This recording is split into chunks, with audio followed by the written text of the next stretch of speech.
Nous étions face à une volatilité des prix depuis quelques années, notamment par rapport au cours des céréales. Et ça commence à nous poser problème au niveau de l'élevage, notamment par rapport au cours du lait qui était aussi variable mais dans l'autre sens. Et nous avons réuni les différents partenaires pour mettre ce sujet-là sur la table et essayer de trouver une solution. On a réalisé il n'y a pas très longtemps, puisque c'était courant de l'été, un contrat entre la filière animale et la filière betteravière en matière de pulpe.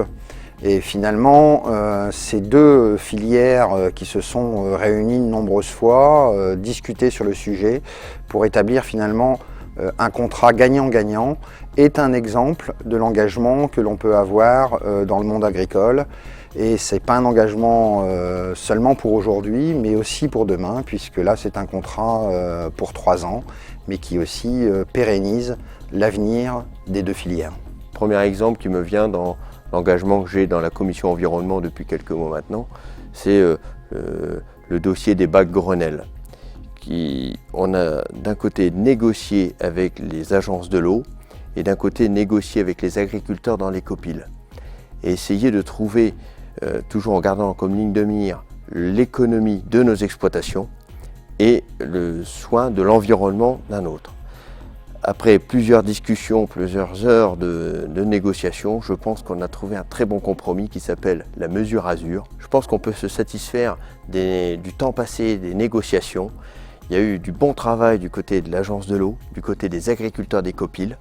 On a d'un côté gardé l'objectif de la rentabilité de nos exploitations, d'un autre côté garanti que dans le temps on obtiendra de l'eau propre, et je crois que ça valait le coup de se battre.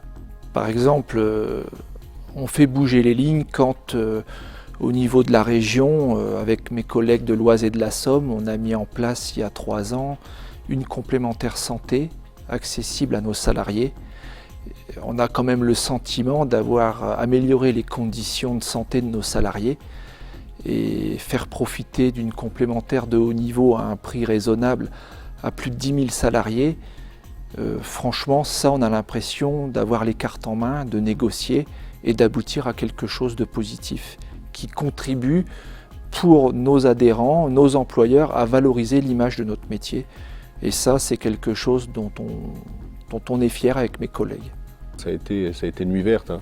Le fait de se réapproprier ce discours sur l'environnement qui nous avait été un peu volé, hein, quelque part, hein, par d'autres.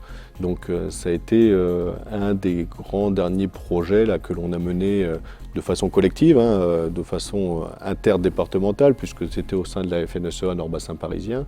Et ça a été vraiment fédérateur pour les 12 départements. Ça a vraiment aussi porté ses fruits en termes de communication. Pour illustrer le travail des élus, on peut prendre l'exemple de la CDCEA, qui est un exemple vraiment marquant, puisqu'elle existe depuis 1 an et demi, voire presque 2. Ce travail, c'est un travail de terrain, hein, puisqu'on voit tous les agriculteurs sur le terrain. Et ensuite, les dossiers sont digérés par nos conseillers qui sont présentés aux élus. Et ensuite, nous pouvons les défendre sereinement en commission départementale.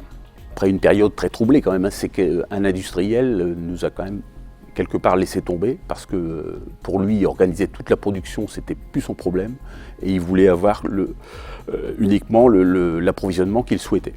Donc je pense que c'est nous qui avons pris en charge tout le côté de la collecte laitière, de l'approvisionnement des industriels et qu'aujourd'hui, on assume cette tâche le mieux qu'on puisse le faire, sachant que l'industriel qui est devant nous, il ne peut pas nous dire qu'on lui produit trop, qu'on ne lui produit pas assez, on produit juste s'il a besoin. Et je pense que c'est un gros avantage.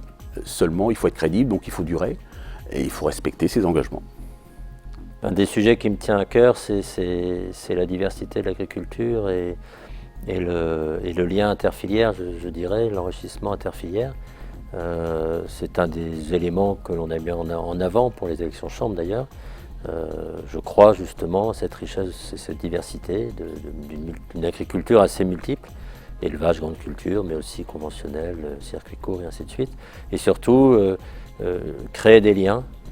Créer des liens, ça a été la contractualisation sur les pulls par exemple. Créer des liens, c'est aussi utiliser les techniques de certains pour résoudre le problème d'autres secteurs. C'est réfléchir ensemble à des solutions par rapport aux enjeux et permettre justement d'avoir des exploitations qui, demain, seront durables et répondront aux différents enjeux.